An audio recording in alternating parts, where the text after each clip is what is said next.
Hello प्यारे विद्यार्थियों, एक नए वीडियो में आप सभी का स्वागत है। आज के वीडियो में हम लोग बात करने वाले हैं क्लास 10th के इकोनॉमिक की।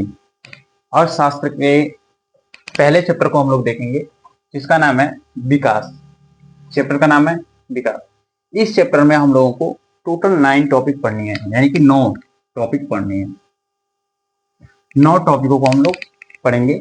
बारी बारी से एक एक टॉपिकों को देखते हुए हम लोग समझते हुए आगे बढ़ेंगे। ठीक है, तो चलिए, यदि आप अपने पास शेयर बनाने के लिए कॉपी पेन नहीं लिए हैं तो ले लीजिए, तैयार हो जाइए और चलिए बिना देर के हम लोग स्टार्ट करते हैं।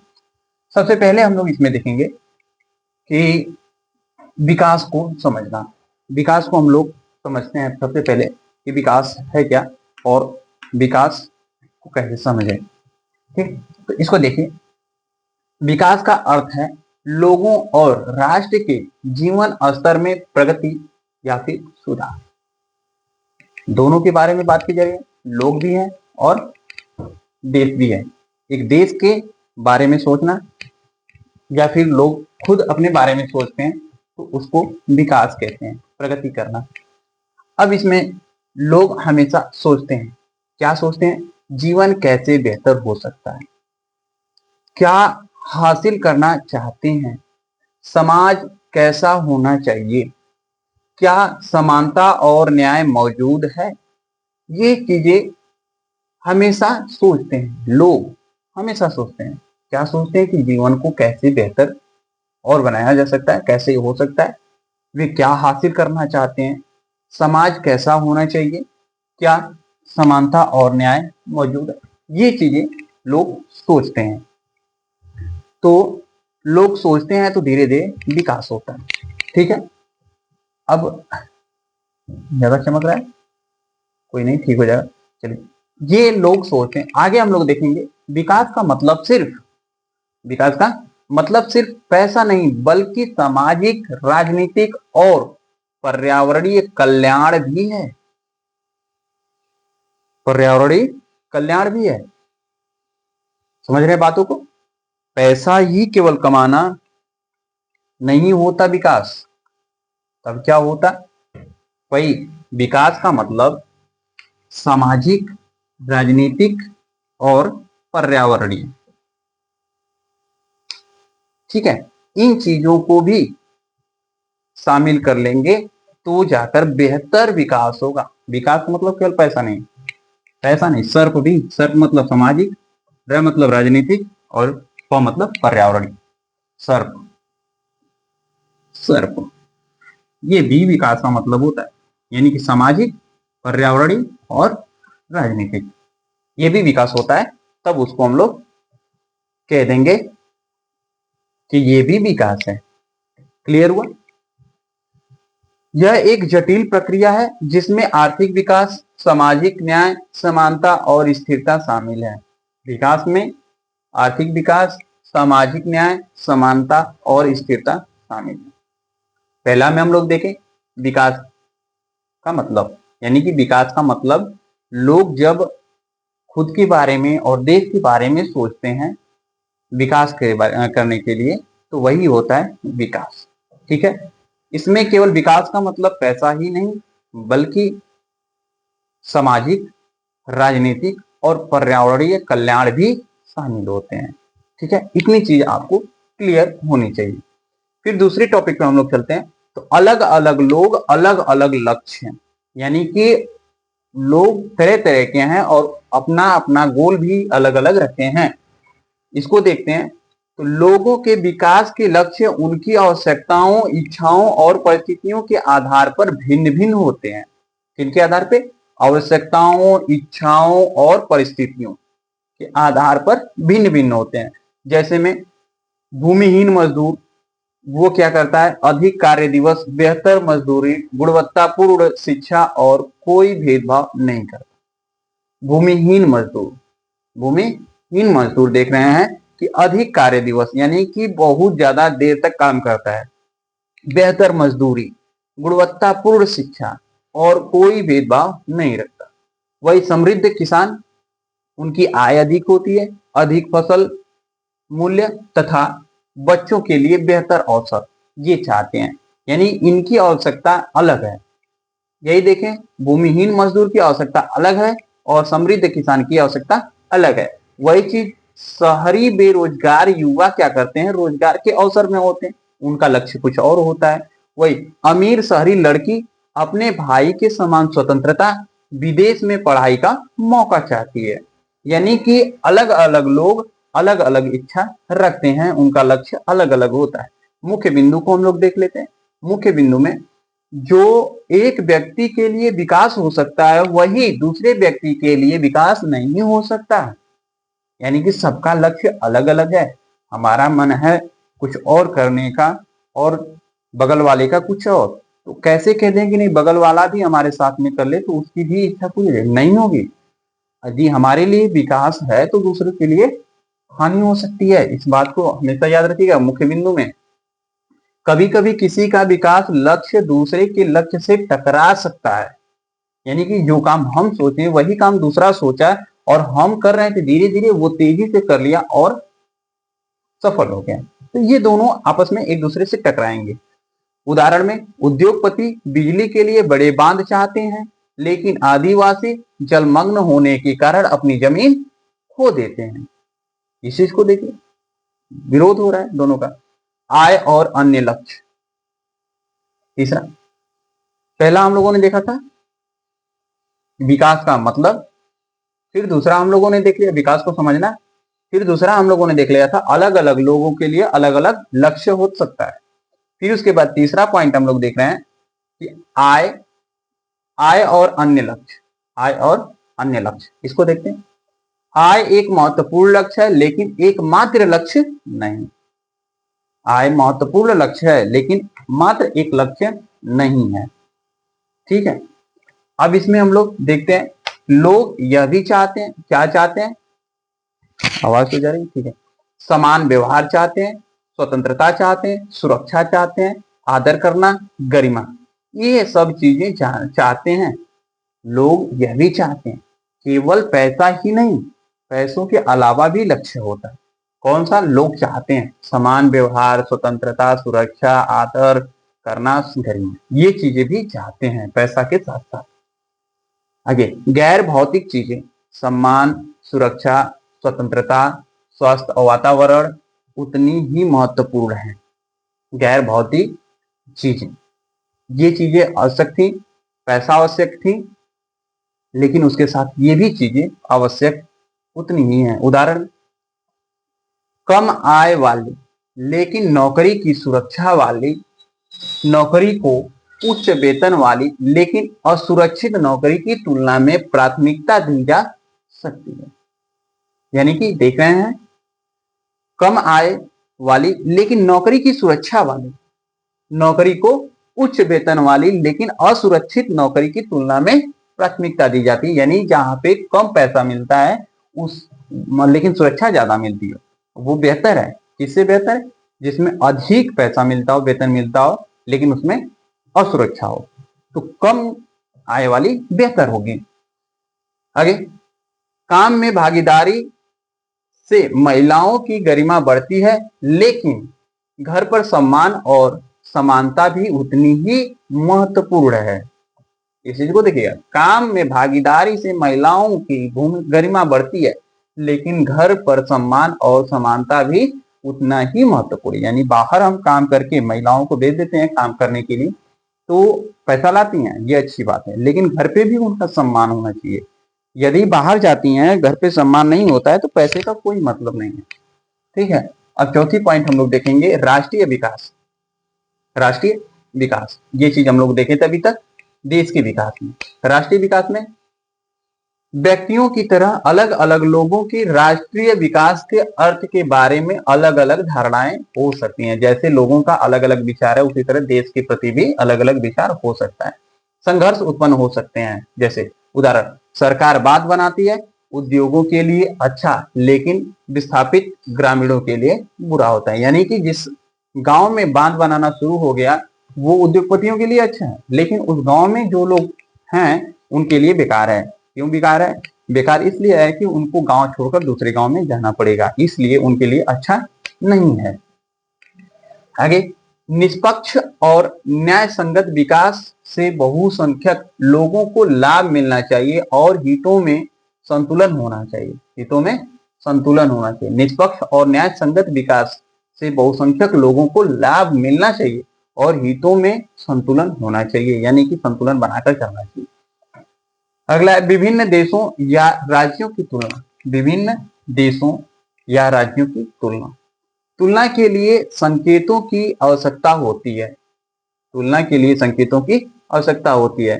सामान्यतः प्रयुक्त औसत आय प्रति व्यक्ति आय के लिए सूत्र हम लोग लिखेंगे पर कैपिटा इनकम, यानी कि प्रति व्यक्ति आय बराबर होता है टोटल इनकम ऑफ कंट्री, यानी देश का पूरा पैसा बटे के टोटल पॉपुलेशन, यानी कि कितनी संख्या है, कुल पैसा बटे के कुल संख्या, तब निकल जाएगा कि पर व्यक्ति की पैसा की कमाई कितनी है।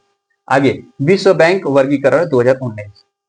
विश्व बैंक कहता है अमीर उच्च आय प्रति व्यक्ति के लिए डॉलर में इतना होना चाहिए 49,300 प्रति व्यक्ति प्रति वर्ष होना चाहिए। प्रति व्यक्ति आय कितनी होनी चाहिए 49,300 प्रति वर्ष होनी चाहिए, अन्यथा दिक्कत है। कौन कहता है? अमीर के लिए। कौन कहता है? वर्ल्ड बैंक कहता है। वही निम्न आय के लिए प्रति व्यक्ति कहता है $2500 प्रति वर्ष होना चाहिए। $2500 प्रति व्यक्ति होना चाहिए प्रति वर्ष। लेकिन भारत में 6700 अमेरिकी डॉलर निम्न मध्यम आय वाला देश। 6700 अमेरिकी डॉलर निम्न मध्यम आय वाला देश है। कौन? भारत। ठीक, विश्व बैंक बोला था, लेकिन भारत कितना प्राप्त करता है? 6700 अमेरिकी डॉलर में। और यही चीजें हम लोग देखे थे, 2500 होना चाहिए, 49,300 होना चाहिए। तो इसके बीच में, यानी कि निम्न से मध्य में, यानी कि निम्न से ज्यादा भारत में है। ठीक है, अब देखते हैं सीमाएं। इनकी सीमा क्या है? सीमा कौन सा बताए? औसत आय आय वितरण को नहीं दर्शाती। औसत आय आय वितरण को नहीं दर्शाती, यानी कि जो आय मतलब पैसा निकाला गया पर कैपिटा इनकम, यानी प्रति व्यक्ति आय निकाली गई, वो सबके लिए फॉलो नहीं हो सकता। कोई अमीर हो सकता है, कोई गरीब ज्यादा हो सकता है, तो उसको तुलना करते हैं, औसत निकालते हैं। तो वही बताया जा रहा, औसत आय आय वितरण को नहीं दर्शाती। जैसे कि देश ए समान वितरण बनाम देश बी एक बहुत अमीर बाकी गरीब, दोनों का औसत समान लेकिन स्थितियां बहुत भिन्न हैं। कई चीजें जो कि हमने समझाया कि गरीब हो सकता है तो उसके पास उतना डॉलर $6700 नहीं होकर कुछ ही होगा, लेकिन जो अमीर है दोनों का औसत निकालेंगे तो आगे पीछे हो जाता है। अगला 6 नंबर देखेंगे आय और अन्य मापदंड। आय और अन्य मापदंड में देखें तो विकास को केवल आय से नहीं मापा जा सकता। आय को केवल विकास को केवल आय से नहीं नापा जा सकता। किससे नापा जा सकता है? देखिए, हरियाणा बनाम केरल बनाम बिहार। हरियाणा, केरल और बिहार, 3 राज्यों को लिया जा रहा है। हरियाणा ऊपर, केरल नीचे, बिहार बीच में। 2018-19 में डेटा निकला। हरियाणा में देखा गया कि उच्चतम आय 2,36,147 है। केरल कम आय लेकिन बेहतर स्वास्थ्य और शिक्षा, कम शिशु मृत्यु दर, उच्च साक्षरता, उच्च उपस्थिति अनुपात। इसको देखिए, इसके पास, हरियाणा के पास ज्यादा पैसा है, वही केरल के पास कम पैसा है, लेकिन उसके पास शिक्षा है, उसके पास अच्छी शिक्षा है, अच्छा स्वास्थ्य है, शिशु मृत्यु दर कम है और उपस्थिति भी अधिक है। लेकिन बिहार में देखें, सबसे कम आय, स्वास्थ्य और शिक्षा संकेतों में खराब, स्वास्थ्य भी खराब है और शिक्षा भी खराब है बिहार। 3 चीजें हम देख रहे हैं। हरियाणा को लिए थे, हरियाणा में अधिक पैसा है। केरल को लिए थे, केरल में हम लोगों ने देखा था कि केरल में अच्छी शिक्षा है, अच्छा स्वास्थ्य है और अच्छा वहां का प्रदर्शन है, शिशु मृत्यु दर कम है। लेकिन वही बिहार में हम लोग देखें तो पैसा भी कम है और प्लस में शिक्षा और स्वास्थ्य भी कम है। तो यहाँ पर देखें, निष्कर्ष निकालें तो स्कूल, अस्पताल, स्वच्छता और स्वच्छ वातावरण जैसी सार्वजनिक सुविधाएं आवश्यक हैं। केवल पैसे ही नहीं माने रखता ये भी सब चीजें हैं, ये भी सब चीजें माने रखती हैं। अब केवल आय से कल्याण सुनिश्चित नहीं किया जा सकता है, जैसे कि हरियाणा वाला हम लोग उदाहरण देखें। सार्वजनिक सुविधाएं। सार्वजनिक सुविधाएं में देखें, ये 7 नंबर पॉइंट है। सार्वजनिक सुविधाएं में कई महत्वपूर्ण चीजें व्यक्तिगत रूप से नहीं खरीदी जा सकती, जैसे कि स्वच्छ हवा पैसा से नहीं मिलता, सुरक्षित पानी पैसे से नहीं मिलता, सार्वजनिक स्वास्थ्य पैसे से, यानी कि ये सब चीजें नहीं खरीदी जा सकती व्यक्तिगत रूप से, केवल अकेले के लिए, ये सबके लिए है। ठीक है, उदाहरण जैसे में देखिए 7 नंबर पॉइंट क्या था, तो सही देखिए, सार्वजनिक सुविधाएं। सार्वजनिक सुविधाएं में केवल एक लोगों के लिए नहीं, सबके लिए होगा। जैसे में उदाहरण में देख लेते हैं, केरल में शिशु मृत्यु दर अच्छी स्वास्थ्य सेवा के कारण कम है। केरल में शिशु मृत्यु दर किसके कारण कम है? अच्छी स्वास्थ्य सेवा के कारण कम है, यानी कि कम शिशु वहां पे डेथ करते हैं। वही सामूहिक प्रावधान जैसे कि स्कूल, स्वास्थ्य सेवा, पीडीएस, राशन दुकानें निजी प्रावधान की तुलना में सस्ता और बेहतर है। क्या बेहतर है? सामूहिक प्रावधान, यानी जो समूह में मिलता है वो चीजें अच्छी हैं किसकी तुलना में? तो जो निजी प्रावधान है उसके तुलना में अच्छी हैं। अगला 8 नंबर पॉइंट है मानव विकास रिपोर्ट, जिसे कि HDR कहते हैं। HDR human development report, human development report यानी कि मानव विकास रिपोर्ट। देखते हैं, UNDP संयुक्त राष्ट्र विकास कार्यक्रम द्वारा प्रकाशित। UNDP किसके द्वारा प्रकाशित है? संयुक्त राष्ट्र विकास कार्यक्रम किसके द्वारा? संयुक्त राष्ट्र विकास कार्यक्रम द्वारा प्रकाशित है। कौन? UNDP। मानव विकास सूचकांक, मानव विकास सूचकांक HDI का उपयोग करता है। मानव विकास सूचकांक में संकेत पहला आय को दिखाया जाता है कि प्रति व्यक्ति GNI और PPP कितना है पर। ठीक है, फिर उसके बाद स्वास्थ्य, आय हो गया, स्वास्थ्य हो गया, जन्म के समय, जीवन प्रत्याशा, शिक्षा, स्कूल शिक्षा के औसत वर्ष यानी कितने साल तक पढ़ाई होती है। तो 3 चीजें जरूरी हैं, आय, स्वास्थ्य और शिक्षा। यानी कि किसी भी देश के विकास को जब देखा जाता है तो 3 चीजों को देखा जाएगा। पहले आय को देखिए, दूसरा उसके स्वास्थ्य को देखिए और उसकी शिक्षा को देखिए। इन तीनों चीजों से आप वहां का देख सकते हैं कि विकास कैसा है। ठीक है, उदाहरण के लिए तालिका 1 को भारत और पड़ोसी जो देश है उसके श्रीलंका के बारे में चर्चा की गई है। देखिए श्रीलंका, उसकी आय कितनी है? $12,707 है। जीवन प्रत्याशा कितना है? 77 वर्ष लोग जीते हैं। और मानव विकास सूचकांक यानी कि HDR कितना है? 73 है। वही भारत का देखा जाए तो सकल आय कितना है? 6,681। श्रीलंका का ज्यादा है पैसा, वही भारत का कम है। जीवन प्रत्याशा कितना है? ये 77 वर्ष जीते हैं और भारत कितना जीता? 69.7 वर्ष। प्रति व्यक्ति कितना जीते हैं?